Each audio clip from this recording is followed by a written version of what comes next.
میگن یه روزی یه شیری داشته از زیر کوچه عبور میکرده. یه بزی از بالای بام شروع میکنه شکلک در آوردن و مسخره کردن آقا شیره.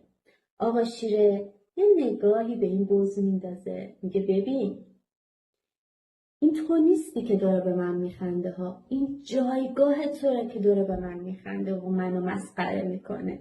جرأت داری بیا پایین.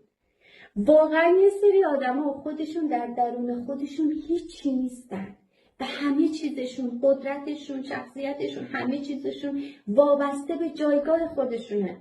کافیه یک لحظه، یک ماه، یک روز جایگاه اونا رو ازشون بگیری، وقت متوجه میشی که چقدر اعتماد به نفس اونا افت کرده و اینجوری شدن، از حالت اینجوری شدن. قدرت واقعی اونه که از درون تو سرچشمه بگیره. قدرت واقعی اونه که به هیچ چیزی وصل نباشه، به هیچ چیزی وابسته نباشه. قدرت واقعی رو میخوای دستتو بده به من. تمام.